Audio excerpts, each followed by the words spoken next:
This is a cult of wrestling. Finally दोस्तों, WrestleMania 41 के लिए लेटेस्ट अपडेटेड कार्ड सामने आ चुका है। बिकॉज आज स्मैकडाउन का एक ब्रांड न्यू एपिसोड खत्म होकर निकला है और आफ्टरमैथ की बात के साथ साथ रेसलमेनिया 41 के कंफर्म मैच कार्ड के बारे में बात करना चाहता हूँ। बहुत अमेजिंग अपडेट है, तो प्लीज वीडियो को एंड तक देखना, इट्स रिक्वेस्ट। अब देखिए, सबसे पहले बात करें, main thing is gonna be Kevin Owens and Sami Zayn. देखिए भाई, लग नहीं रहा था कि इन दोनों का दोबारा से मैच होगा। बिकॉज जिस तरह से रेसलमेनिया 39 के अंदर एज अ टैग टीम इन्होंने मेन इवेंट किया था और बवाल मचा दिया था, ऊसोस को हरा दिया था, उसके बाद लग रहा था कहीं ना कहीं भाई इन दोनों के बीच में राइवलरी, लड़ाई, ऐसा सब देखने को नहीं मिलेगा। Because Kevin Owens Sami Zayn they are worth to the best. उसके बाद लगा कि नहीं भाई, शायद हो सकता है। बिकॉज केविन ओवेंस स्मैकडाउन में चला गया, सैमी ज़ेन अलग हो गया। फिर लास्ट ईयर क्या हुआ था आपको पता ही है। But right now Kevin Owens का जब से हील टर्न हुआ है, मैंने आपको तभी से कह दिया था कि भाई सैमी ज़ेन कुछ ना कुछ किसी भी तरह से केविन ओवेंस के साथ इंक्लूड होगा, पूरी तरह से इन्वेस्टमेंट करेगा। वही चीज हुई रॉयल रंबल के अंदर। अनएक्सपेक्टेड थी ये। बिकॉज आप खुद सोचिए ना, केविन ओवेंस और कोडी रोड्स की फ्यूड कब से चल रही है। बैश इन बर्लिन से वहां पे सैमी ज़ेन नहीं आया, उसके बाद सैटरडे नाइट को इनका मैच हुआ, वहां पे सैमी ज़ेन नहीं आया। रॉयल रंबल से ठीक एक हफ्ता पहले केविन ओवेंस और सैमी ज़ेन का फेस ऑफ होता है, वहां पर ये दोनों आमने सामने आते हैं, डेड शिट। यानी कि डब्ल्यूडब्ल्यूई कंपनी को पता था कि भाई इन दोनों के बीच में अगर कुछ दिखाना है तो उसके लिए शॉर्ट पीरियड टाइम है। और यही रीजन है दोस्तों, इन दोनों का मैच, इन दोनों की फ्यूड दोबारा से रीयूनाइट हुई है। और अब दोस्तों आपको बता दूं इनका मैच कहाँ होगा। एज आई टोल्ड यू, इनका मैच मैंने आपको बता दिया था पहले ही, एक महीना पहले ही, आई थिंक रॉयल रंबल के आसपास ही बता दिया था मैंने आपको। इन दोनों का मैच होगा मॉन्ट्रियल के अंदर, एलिमिनेशन चेंबर, सॉरी मॉन्ट्रियल कह रहा हूँ, टोरंटो के अंदर। बिकॉज कनाडा से होगा, दोनों का होम टाउन है और आपको पता है वहां पर इन दोनों का मैच होने वाला है। बिकॉज अभी चेंबर को होने में काफी दिन पड़े हैं, तो मेरे अकॉर्डिंग डब्ल्यूडब्ल्यूई कंपनी इसको पूरी तरह से बुक कर देगी। और आज स्मैकडाउन के एपिसोड में सैमी ज़ेन ने क्लियर कर दिया है कि Kevin Owens, me and you, we gonna war once again. मतलब दोनों के बीच में जो लड़ाई थी वो कंटिन्यू हो चुकी है और दोबारा से एक दूसरे के साथ भिड़ने वाले हैं। और मैं आपको बता दूं, यही मैच होगा चेंबर के अंदर। बिकॉज सबसे ज्यादा पॉसिबिलिटी वहीं पर है। बिकॉज रेसलमेनिया में ऑलरेडी इनका मैच हो चुका है एक बार, आई थिंक दोबारा से मेरे को लगता नहीं होगा। तो ये मैच होगा चेंबर के अंदर। वहां पर दोस्तों एक बवाल होगा। बिकॉज जिस तरह से मैं आपको बोल रहा हूं कि भाई अभी तक द वाइपर रेंडी ओटन का रिटर्न नहीं हुआ है, तो दोस्तों फाइनली वक्त आ चुका है, रिपोर्ट आ चुकी है कि आपको रेंडी ओटन, कंफर्म बोल रहा हूं, रेंडी ओटन आपको टोरंटो के अंदर देखने को मिलने वाले हैं, एलिमिनेशन चेंबर के अंदर। वहां पर दोस्तों कंफर्म है सैमी ज़ेन को विक्ट्री मिलेगी और रेंडी ओटन की हेल्प से केविन ओवेंस हार जाएगा और सैमी ज़ेन इस मैच को जीत जाएगा। एंड देन फिर रेसलमेनिया 41 के अंदर जो मैच प्लान्ड था, जो रूमर लग रहा था, वैसे तो भाई मैं इंटरेस्टेड नहीं हूं इस मैच के लिए। बिकॉज ज्यादा बड़ा मैच मेरे को लगता नहीं ये है। Randy Orton versus Kevin Owens single match WrestleMania 41 में कंफर्म। अब मैं जानता हूं कि आप शायद एक्साइटेड ना हो इस मैच के लिए। वैसे तो भाई मैं रेसलमेनिया 41 के लिए एक्साइटेड ही नहीं हूं। बिकॉज राइट नाउ जो चीजें हैं मजेदार नहीं है, एक या दो मैच को छोड़ के कुछ भी अच्छा नहीं है। So that is the biggest thing. Next update की बात करूं, ये है दी अमेरिकन नेटमेयर कोडी रोड्स से। अब देखिए, लास्ट वीक सोलो सिकोआ ने कोडी रोड्स पे अटैक किया था। अनएक्सपेक्टेड लग रहा था सोलो सिकोआ का फाइनली फेस टर्न हो चुका है। बिकॉज रोमन रेंज से हारने के बाद जेकब फाटू ने जिस तरह से कमांड संभाली, लग रहा था सोलो सिकोआ बिट्रेल होगा, लेकिन दोस्तों ऐसा नहीं हुआ। सोलो सिकोआ ने कोडी रोड्स पर अटैक करने के बाद दिखा दिया कि भाई वो उसके पीछे आएगा। और देखा जाए तो भाई लग रहा है कि शायद solo Sikoa versus Cody Rhodes elimination chamber में होगा। लग रहा है, कंफर्म नहीं कह सकता, लेकिन लग रहा है कोडी रोड्स डिफेंड कर सकता है title against Solo Sikoa at Elimination Chamber. और आज स्मैकडाउन के एपिसोड में एक अनएक्सपेक्टेड चीज हुई। जेकब फाटू ने कन्फ्रंट किया कोडी रोड्स को, और सोलो सिकोआ जब आ रहा था बैक स्टेज से, तो भाई कोडी रोड्स उसको मारने के लिए जा रहा था, लेकिन सोलो सिकोआ को मारने से पहले जेकब फाटू ने कोडी रोड्स को रोका कि नहीं, अभी ये मेरा बिजनेस है, इससे पहले मैं भिड़ूंगा। तो भाई समझ सकते हो, बिकॉज सोलो सिकोआ ने रोमन रेंज के अगेंस्ट मैच हार लिया है और अब वो है सोलो सिकोआ जो है एक तरह से ब्लड लाइन को झुका दिया है। आप में से बहुत लोग सोच रहे हैं कि भाई जेकब फाटू और सोलो सिकोवा तो भाई दोनों आपस में बहुत अच्छे अच्छे एक तरह से ब्लड लाइन के मेंबर थे। जेकब फाटू सोलो सिकोवा को एक्नॉलेज करता था, अपना ट्राइबल चीफ मानता था, लेकिन फाइनली अचानक से जेकब फाटू इतना गुस्सा क्यों हो गया सोलो सिकोवा से? तो दोस्तों सिंपल सी कहानी है, ज्यादा दिमाग लगाने की जरूरत नहीं है। जेकब फाटू सोलो सिकोवा को तब एक्नॉलेज करता था जब सोलो सिकोवा के पास ओला फाला थी, लेकिन रोमन रेग्स ने सोलो को हराने के बाद वो ओला फाला ले ली है और अब सोलो सिकोवा ट्राइबल चीफ नहीं है। तो जेकब फाटू सोलो सिकोवा को एक्नॉलेज क्यों करेगा भाई? बिकॉज वो ट्राइबल चीफ ही नहीं है। तो यहां पर स्टोरी डायरेक्ट क्लियर होती है कि सोलो सिकोवा जेकब फाटू की एक इंटेंस फ्यूड रसलमेनिया 41 के लिए डब्ल्यूडब्ल्यूई कंपनी ने प्लान कर ली है। ऑन द टेबल साइनिंग हो चुकी है। अब आपको इन दोनों का मैच रसलमेनिया 41 में देखने को मिलेगा, बिकॉज आज स्मैकडाउन के एपिसोड में जैसे ही मैच होता है, एक मेन इवेंट मैच होता है, Braun Strowman versus Damian Priest versus Jacob Fatu for the number 1 contender at Elimination Chamber match. अब वहां पर मुझे भी लग रहा था फाइनली जेकब फाटू ही जीतेगा, लेकिन सोलो सिकोवा की एक अनएक्सपेक्टेड हेल्प की वजह से जेकब फाटू का ध्यान भटकता है, वो चीजें बिगड़ती हैं और डेमियन प्रिस्ट ब्रॉन स्ट्रोमन को हरा के ये मैच जीत जाता है।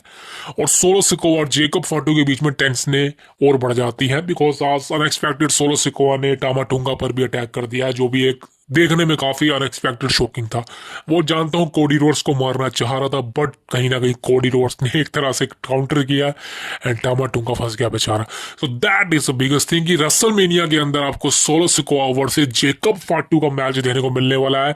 ये भी चीज आपको मैं नेटफ्लिक्स के रो से पहले ही बता चुका था कि रसलमेनिया के अंदर प्लान है सोलो वर्सेस जेकब के, ये कंफर्म है। और यहाँ पर दोस्तों जेकब फाटू को जो रिस्पॉन्स बवाल तरह से मिलने वाला फाइनली दोस्तों मैं कहना चाहता हूं कि डब्ल्यूडब्ल्यूई कंपनी को एक ऐसा सुपरस्टार मिल चुका है जो हील हो, कोई फर्क नहीं पड़ता फैंस को, फैंस उसको चीयर करते हैं। और आज जिस तरह से जेकब फाटू को खतरनाक रिस्पॉन्स मिला था पी लोगों से, भाई वो देख के मैं दंग रह गया था। और मैं आपको लिख के दे सकता हूं, you should written on the note that Jacob Fatu is a future WWE champion. मैं आपको लिख के दे रहा हूं, हो सकता है ये चीज साल में हो जाए, लेकिन होगी जरूर, बिकॉज जेकब फाटू के अंदर वो हर चीज है जो एक सुपरस्टार को चाहिए। बिल्कुल वो खतरनाक बंदा है, बवाल बंदा है। और मेरे हिसाब से भाई जेकब फाटू वर्सेस सोलो बवाल होगा। आप जानते हैं कौन जीतेगा, बताने की जरूरत नहीं, लेकिन स्टोरी लाइन इनके बीच में मजेदार होने वाली है। अब देखते हैं भाई इसमें कौन हील होता है कौन फेस होता है, बिकॉज जो रिस्पॉन्स जेकब फाटू को मिल रहा है वो हील वाला तो नहीं है भाई, वो फेस वाला रिस्पॉन्स है। हो सकता है जेकब फाटू का फेस टर्न हो जाए, या हो सकता है सोलो सिकोवा का फेस टर्न हो जाए बिकॉज जेकब अटैक कर दे, तो कुछ भी हो सकता है। लेकिन हाँ एक बात कंफर्म हो सकती है कि एलिमिनेशन चेंबर के अंदर, बिकॉज एक स्टेडियम शो है, वहां पर कोडी रोड्स डिफेंड करेगा अपना टाइटल अगेंस्ट सोलो सिकोवा। और वहां पर दोस्तों जिस तरह से आज सोलो सिकोवा मतलब सोलो सिकोवा ने जिस तरह से आज मैच के बीच में इंटरप्ट करके जेकब फाटू को हरवा दिया, उसी तरीके से जेकब फाटू सोलो सिकोवा को हरा देगा एलिमिनेशन चेंबर में कोडी रोड्स के अगेंस्ट। ये चीजें फिर इनके बीच में रसलमेनिया 41 के लिए मैच के लिए टारगेट करेंगे, डायरेक्ट इंडक्शन होने वाली है। That is the biggest thing. और अगर ऐसी चीज होगी तो भाई बवाल मच जाएगा। और एक और सेगमेंट की बात करना चाहूँ तो next is gonna be the biggest diva I have seen, the Alexa bliss. भाई कमाल की, मतलब मैं क्या बोलूँ यार, I am so happy that she is back. But मैं हैप्पी नहीं था बिकॉज कहीं ना कहीं मेरे को लग रहा था भाई वो बुकिंग नहीं मिलेगी। लेकिन आज की सेगमेंट मेरे को एलेक्सा की वापस बहुत अच्छी लगी। आज फाइनली मेरे को वो पुरानी एलेक्सा याद है कि जिस तरह से नाया जैक्स के साथ वो रीयूनाइट हुई और वो सेगमेंट पेश करी है ना, what is the accent, you should return and watch it. भाई बवाल मचा दिया इस लड़की ने। I am so happy that she is back. और रसलमेनिया 41 के अंदर मैं चाहता हूं इसको बड़ा मैच मिले। अलेक्सा ब्लिस ने नाया जैक्स से सिंपल शब्दों में बोला कि एलिमिनेशन चेंबर को मैं जीतूंगी, और अगर तू चैंपियन बनती है तो रसलमेनिया के अंदर एक रीमैच होने वाला हम दोनों का, that is a biggest thing. लेकिन दोस्तों यहाँ पर रंग में भंग डालने वाले हैं वाइल्ड सिक्स फैक्शन। अब यार पर्सनली तो मैं नहीं देखना चाहता अलेक्सा को वाइल्ड सिक्स के साथ, बिकॉज मेरे को ऐसा लगता है कहीं ना कहीं जो अलेक्सा है वो आई नो कि वाइल्ड सिक्स का इस समय जो एक डायरेक्शन चल रही है वो खत्म, मतलब वो एंड की तरफ है। मतलब जिस तरह से उनको रिस्पॉन्स नहीं मिल रहा, उनकी इंजरियां बढ़ रही हैं, उनको फैंस की तरफ से वो अटेंशन नहीं मिल रही, कोई राइटिंग कंटेंट नहीं बना पा रहे डब्ल्यूडब्ल्यूई कंपनी के राइटर्स जो हैं उनके लिए, कोई स्टोरी नहीं है। तो अलेक्सा ब्लिस को इसीलिए बुलाया गया है कि वो वाइड सिक्स के अंदर आके इस फैक्शन को सेव कर दे, बचा दे, एक तरह से सेवियर का काम कर दे। अब देखिए, हो सकता है कि अलेक्सा ब्लिस कामयाब हो जाए, बिकॉज अलेक्सा ब्लिस ने फील्ड वाली जो स्टोरी लाइन थी अगेंस्ट रेंडी ओटन, उसको जिस तरह से संभाला था 2020 के लॉकडाउन में, वो आप देख के शो हो जाओगे, बवाल मचा दिया था। तो अलेक्सा ब्लिस दोबारा से कर सकती है। मैं हमेशा से कहता हूँ कि अलेक्सा इज अमेजिंग। मतलब उसकी एक्टिंग, उसकी स्किल्स, उसकी wrestling moves, she is beautiful. ऐसी डीवा को दोबारा से बनाना बहुत मुश्किल है। बहुत सारे लोगों ने कहा कि लिव मॉर्गन अलेक्सा की तरह बन सकती है, लेकिन वो फेल हो गए, वो नहीं बन पाई। अभी लोग कह देंगे ट्रिफनी स्टारडम अलेक्सा की तरह, भाई बिल्कुल भी नहीं है, अलेक्सा की तरह कोई नहीं बन सकता। मैं लिख के दे रहा हूं, she is only one the goddess Alexa Bliss. और I know there is a lot of thing in Alexa right now on wire six faction, बहुत चीजें होने वाली हैं। लेकिन हाँ दोस्तों, ये बात कंफर्म है कि Alexa Bliss should join the Wyatt six faction. I think Elimination Chamber के अंदर कुछ हो सकता है, बिकॉज एक बात तो कंफर्म है कि अलेक्सा ब्लिस नहीं जीतने वाली चेंबर मैच, मेरे को ऐसा लग रहा है। लेकिन दोस्तों, क्या होगा अगर अलेक्सा जीत जाए भाई? भाई सही में बवाल मच जाएगा। मेरे को ऐसा लगता है कहीं ना कहीं जो चेंबर जीतने वाला है, अभी तक मेरे को लगता है कि बिकॉज एक आई थिंक एक स्पोर्ट खाली है, अब वो यूएस का ही होने वाली है, पता चलेगा रो पर। लेकिन अलेक्सा की बात चल रही थी, तो हाँ ये बात कंफर्म है कि अलेक्सा ब्लिस ज्वाइन करने वाली है वायर सिक्स फैक्शन को। मैं इंटरेस्टेड हूँ देखने के लिए क्या होता है, बिकॉज मैं नहीं चाहता कि ये जो फैक्शन है इसका एंड हो जाए, मैं चाहता हूँ ये कंटिन्यू हो। और आई थिंक कहीं ना कहीं अलेक्सा ब्लिस ही है एक लौती ऐसी सुपरस्टार जो इस फैक्शन को बचा सकती है, अंकल हाउडी को बचा सकती है। तो भाई मैं तो देखना चाहता हूँ जिस तरह से फील्ड और अलेक्सा ब्लिस का एक स्टोरी चल रही थी, वही स्टोरी मैं अंकल हाउडी और अलेक्सा ब्लिस की देखना चाहता हूँ भाई। मैं बेकरार हूँ इस चीज को देखने के लिए। That is the biggest thing. अब देखते हैं ऐसी चीज होती है या नहीं। अब तो बात करता हूँ the final thing, and this is gonna be amazing. यहाँ पर दोस्तों बात हो रही है रेसलमेनिया के पॉसिबली मैच कार्ड की। अब देखिए, जो मैच कार्ड मैं आपको बताने वाला हूँ, just not the prediction but is a confirm spoilers. देखिए, सबसे पहले मैच की बात करूँ, ये कंफर्म है एक तरह से, रिया रिप्ली वर्सेस इयो स्काई। आई नो इयो स्काई अभी तक नंबर वन कंटेंडर नहीं बनी है चेंबर में, लेकिन आई थिंक जो रिपोर्ट के अनुसार चीजें हैं वो आई थिंक बना रही हैं कि ईओस का ही नंबर वन कंटेंडर बनेगी, रिया रिप्ली को फेस करेगी रेसलमेनिया 41 के अंदर, ये कंफर्म है। अगले मैच की बात करूंगा दोस्तों, ये हो सकता है, because I think that is my personal opinion, ये बात करता हूं मैं, जेड कारगिल वर्सेस नेओमी। आज स्मैकडाउन के एपिसोड में जिस तरह से वो एक टेप चली है, उसमें साफ लग रहा है कहीं ना कहीं जो डब्ल्यू कंपनियां उन्होंने ठान लिया है कि स्टोरी को कंटिन्यू करना चाहिए। तो आई थिंक जो लास्ट स्पॉट बचा है एलिमिनेशन चेंबर में, या तो वो ईओ स्काई फिल करेगी या फिर जेड कारगिल, लेकिन सबसे ज्यादा चांसेस है वो ईओ स्काई फिल करेगी। लेकिन हाँ, जेड कारगिल एक तरह से रिटर्न करने वाली है बहुत जल्द। और आई थिंक ये चीजें कंक्लूजन जो बनी हुई है कि who is attack Jade Cargill, ये चीजें कंफर्म और शो हो जाएंगी कपल ऑफ वीक्स के अंदर। और आई थिंक रेसलमेनिया 41 के अंदर आपको जेड कारगिल कंफर्म है नेओमी के अगेंस्ट ही देखने को मिलने वाली है।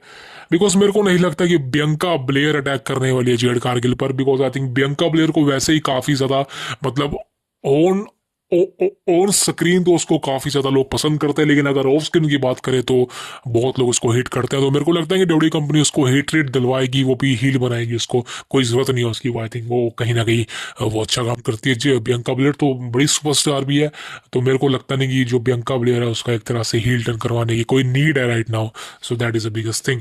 नेक्स्ट मैच कार्ड की बात करना चाहता हूँ, आई थिंक कहीं ना कहीं अगर ये हो जाए तो ये भी बहुत अच्छी चीज है। ये Logan Paul versus the phenomenal one AJ Styles. अब दोनों लोगन पॉल कंफर्म है एलिमिनेशन चेंबर के लिए, वहां पर वो जीतेगा तो नहीं, लेकिन एजे स्टाइल्स मंडे नाइट रो पे जा चुका है, और जिस तरह से बुकिंग हो रही है उसको देख के साफ साफ लग रहा था phenomenal one deserve the biggest shot at WrestleMania. और ये बात कंफर्म है कि Logan Paul versus AJ Styles, ये मैच बवाल होगा। लोगन पॉल कमाल का रेसलर है, मैं झूठ नहीं बोलूंगा, बंदे को जितनी मर्जी हिट करो, लेकिन अगर रेसलिंग की बात करी आएगी, आई सपोर्टेड हिम, बहुत अच्छी रेसलिंग करता है। और एजे स्टाइल्स की बात करूं भाई, who am I talking about? AJ Styles. AJ Styles is a legend. That's it. Next match की बात करता हूँ, and this is gonna be, my opinion से, one of the worst match and one of the worst card I have seen. Jey Uso versus Gunther. अब ये match अगर WrestleMania में ना भी होता तब भी कोई प्रॉब्लम नहीं होती, रेसलमेनिया अच्छी जा सकती थी। लेकिन बिकॉज ये मैच रेसलमेनिया में हो रहा है और सबको पता है ये मैच मेन इवेंट नहीं होगा, बिकॉज अगर ये मैच मेन इवेंट हुआ तो भाई बहुत ही दंगे मच जाएंगे। बिकॉज मैं तो ये मैच नहीं देखने वाला, मैं ये मैच को स्कीप करूंगा, कंफर्म स्कीप कर दूंगा। बिकॉज ये मैच में कुछ मजा नहीं है, बिकॉज दोनों के मैच बहुत बार हो चुके हैं और इस बार इनका मैच हो रहा है और एक ऐसे लेवल पे इनके मैच हो रहे हैं जब सबको पता है कौन जीतेगा, सबको पता है इस मैच में कौन जीतने वाला है। कंफर्म है, कोई एक्साइटेड नहीं है, मैं इस मैच के लिए एक्साइटेड नहीं हूं। ये मत सोचना कि मंडे नाइट रो के अंदर जेउस को काफी ज्यादा चेयर मिलती है, सोशल मीडिया पे लोग खुश हैं। भाई कोई खुश नहीं है, अकेले बात करोगे ना तब पता चलेगा कि ये मैच से लोग डिसअपॉइंटेड है, दैट्स इट। सो ये मैच की ज्यादा बात नहीं करूंगा बिकॉज ये मैच कंफर्म है रेसलमेनिया में होगा। नेक्स्ट मैच की बात करूं, ये है Cody Rhodes versus John Cena. अब यहां पर मैं छोटी सी चीज करना चाहूंगा बिकॉज दो मैचेस को मैं ऐड करना चाहूंगा। एक है Cody Rhodes versus John Cena और एक है Cody Rhodes versus the best in the world CM Punk. अब ये दो मैचेस को मैं ऐड करना चाहूंगा। किसके ज्यादा चांसेस हैं? सबसे पहले बात करूं, सबसे ज्यादा चांसेस तो यहां पर लगता ही होगा Cody Rhodes versus John Cena. सबसे ज्यादा चांसेस इसी मैच के हैं।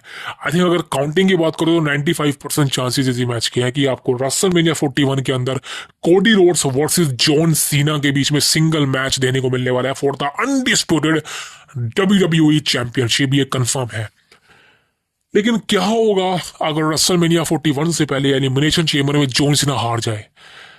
हो सकता है, because I told you that कि जॉन सीना का शेड्यूल समझ नहीं आ रहा है। जॉन सीना ने जिस तरह से रिटायरमेंट टूर की शुरुआत करी थी वो उस लेवल पे नहीं जा रही है और ये आप बात से आप वाकिफ है। रॉयल रंबल के अंदर एंट्री ली लेकिन उससे पहले गायब, एलिमिनेशन चेम्बर के अंदर एंट्री लेने वाला लेकिन गायब। अब रेसलमेनिया 41 के अंदर अगर मैच होना है जॉन सीना वर्सेस कोडी तो भाई गायब नहीं होना पड़ेगा, गायब नहीं हो सकता सिर्फ जॉन सीना को कंटिन्यू करना पड़ेगा। भाई ये वो चीज नहीं है, ये रेसलमेनिया है और बिगेस्ट रेसलमेनिया को अगर मतलब बिगेस्ट मेरा मतलब है कि चैंपियनशिप है तो वो बिगेस्ट मैच है, तो वहां पे जॉन सीना को प्रेजेंट होना पड़ेगा। और जॉन सीना का जिस तरह से शेड्यूल चल रहा है मेरे को देख के नहीं लगता कि जॉन सीना कंटिन्यू करेगा रेगुलर। तो अगर जॉन सीना चेम्बर जीतेगा और कोडी को फेस करेगा रेसलमेनिया में तो भाई आप खुद कहोगे कि भाई where is John Cena. Because ऐसा तो नहीं कि कोडी रोड्स अकेले अपने दम पे इस शूट को रन कर लेगा, भाई ऐसा नहीं है। जॉन सीना का भी कुछ ना कुछ रोल होना चाहिए ना, वो सामने होना चाहिए, वो प्रोमो चाहिए हमें दोनों के। कोडी रोड्स तो होता ही है हफ्ते, कोडी रोड्स तो वर्क फोर्स है, लेकिन जॉन सीना तो नहीं है ना। तो ये चीजें कहीं ना कहीं टारगेट कर सकती हैं जॉन सीना के कैरेक्टर को और एक तरह से रिटायरमेंट टूर रूल हो सकता है। सो मेरे अकॉर्डिंग से भाई मैं पर्सनली अगर यही चीजें होने वाली है मैं देखना चाहता हूँ इनका मैच, मैं देखना चाहता हूँ, सबसे ज्यादा मैच देखना चाहता हूँ। लेकिन प्रॉब्लम वही है ना भाई कि ये मैच उस कंडीशन में हो कि जॉन सीना अवेलेबल हो रेसलमेनिया से पहले। पूरा हर हफ्ते जॉन सीना होने ही चाहिए, हर हफ्ते होना चाहिए भाई, जिस तरह से कोडी होता है तब मजा आएगा इस मैच में। और दोनों के बीच में भाई ऐसा नहीं है कि आप प्रोमो दिखाओगे जॉन सीना प्रोमो कट कर रहा है कोडी पे, कोडी प्रोमो कट कर रहा है जॉन सीना पे। बिकॉज इस मैच में सबसे बड़ी प्रॉब्लम पता है क्या है? सबसे बड़ी प्रॉब्लम है John Cena. Because John Cena की जो एक हिस्ट्री रही है हारने की वो यहां भी रहेगी। सबको पता है जॉन सीना हारेगा, बच्चा बच्चा बचा सकता है कि कोडी रोड्स हरा देगा जॉन सीना को रेसलमेनिया में। तो जब सबको पता है तो भाई ये मैच के लिए कौन एक्साइटेड होगा? आप कहेंगे भाई लास्ट ईयर भी तो सबको पता था कि रोमन हारने वाला। भाई रोमन रेंस को हारने वाला सबको पता था, सबको पता था रोमन हारने वाला। लेकिन जो लोगों के अंदर एक्साइटमेंट थी कि रोमन को हारता हुआ देखना है, बिकॉज इस बंदे का 4 साल से पिन नहीं हुआ टाइटल के लिए, वो चीज रोमन को हरवाने के लिए मदद करेगी सबके लिए और एक्साइटेड थे लोग। तो वो एक तरह से वो डाउनफॉल नहीं था, वो अपफॉल था। लेकिन जॉन सीना के केस में चीजें अलग है। जॉन सीना हारेगा कंफर्म है, जीतने तो वाला है ही नहीं, बिकॉज वो पार्ट टाइमर है, एक तरह से आ नहीं रहा शोज पर, तो भाई क्या होगा? सो मेरे according John Cena versus Cody Rhodes अगर आपको एक अच्छी तरह से करवाना है तो दोनों में से किसी का हील टर्न होना जरूरी है। कोडी का तो हील टर्न भूल जाइए, लेकिन हाँ अगर कोडी रोड्स एक मैच के लिए अपने कैरेक्टर को चेंज कर सकता है, वो होमलैंडर बन सकता है अगर बनना चाहे, तो मजा आ सकता है इस मैच में। लेकिन मेरे को लगता है कि डब्ल्यूडब्ल्यूई कंपनी कोडी पर इतना बड़ा रिस्क लेगी, बिकॉज कोडी रोड्स एक फेस है कंपनी के और John Cena is the past. तो मेरे अकॉर्डिंग तो भाई यहाँ पे जॉन सीना को हील टर्न करना चाहिए अपना, लेकिन मेरे को लगता नहीं ऐसा होने वाला है। तो भाई अभी दोनों के मैच के चांसेस थोड़ी ना के बराबर ही मान लीजिए, बिकॉज अभी कुछ भी हो सकता है। अब दोस्तों बात करता हूँ सीएम पंक के बारे में। देखिए CM Punk versus Roman Reigns versus Seth Rollins. Clear है कि रेसलमेनिया 41 में यही होगा और 95% चांसेस है कि यही मैच होगा।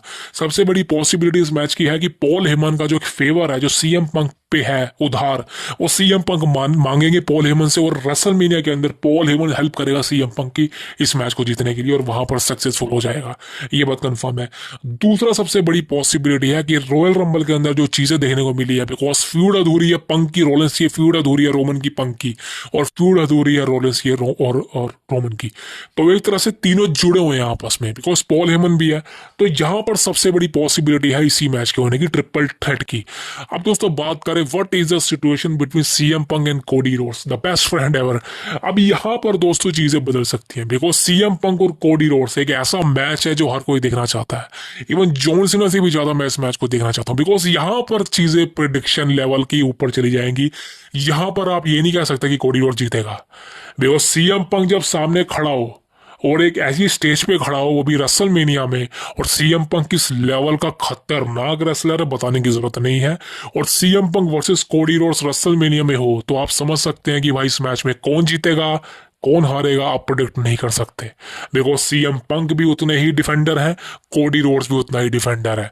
और यहां पर दोस्तों शॉक मिल सकता है, because Cody Rhodes finally WrestleMania के अंदर सीएम पंक से टाइटल हार सकता है, बिकॉज सीएम पंक का सपना है रेसलमेनिया को मेन इवेंट करना और टाइटल जीतना।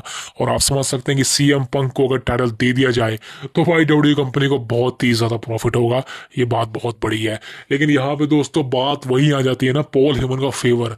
अगर पॉल हेमन का फेवर अभी सामने नहीं आया तो कब आएगा?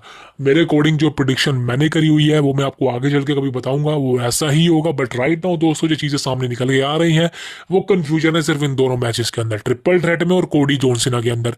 बाकी सब चीजें सेम है, बाकी सब चीजें आपको सेम लग रही है। सो ये था रेसलमेनिया का ओवरऑल मैच कार्ड। जैसा भी था यही मैच होने वाले हैं। कंफ्यूजन काफी ज्यादा है इस बार की, बट हाँ यार जो एक मेन बड़े लेवल की चीजें थी ना वो नहीं होने वाली। One more thing, Charlotte Flair versus ट्रिफनी stratum का मैच कंफर्म है रेसलमेनिया 41 के लिए। ज्यादा बड़ा मैच नहीं है, मेरे को लगता है कि ट्रिफनी स्ट्रैटम उस लेवल की सुपरस्टार है जो शार्लेट के साथ रेसलमेनिया में कम्पीट कर सकती है। मेरे ओपिनियन से कोई बड़ा स्टार होना चाहिए था शार्लेट के लिए, but right now WWE company इसको पुश कर रही है तो कोई दिक्कत नहीं। लेकिन हाँ रेसलमेनिया 41 के अंदर शार्लेट को हरा देना चाहिए ट्रिफनी स्ट्रैटम को, बिकॉज आई थिंक अगर शार्लेट हारती है तो जो हाइप बना रखी है फ्लेयर की, जितना उसको मन या मेंटल दिखा रखे हैं, मेगा स्टार दिखा रखे हैं, वो चीजें खराब हो जाएंगी। तो मेरे अकॉर्डिंग तो शार्लेट फ्लेयर मैं हैप्पी हूँ कि शी इज बैक। बट अगर एक बड़ा मैच की बात करूं तो भाई फ्लेयर वर्सेस ट्रिफनी स्ट्रैटम के बीच में जो मैच होने वाला है, यहाँ पर जो ट्रिफनी स्ट्रैटम है उसका लेवल हाई नहीं है। और आई थिंक मेरे हिसाब से कहीं ना कहीं ये मैच जो है अच्छा हो सकता है, लेकिन अगर बात करें ओवरऑल हिट की तो भाई वो मेरे को लगता नहीं ऐसा होगा। तो दोस्तों ये थी तमाम अपडेट्स आज के आए थे। आई होप आपको वीडियो पसंद आई होगी। अगर पूरी देखी है तो भाई सब्सक्राइब कर दो, मन है तो कर दो, वरना तो आपकी मर्जी है भाई, क्या दिक्कत है। एंड चलिएगा कल बात करते हैं आपसे। See you tomorrow, thank you very much.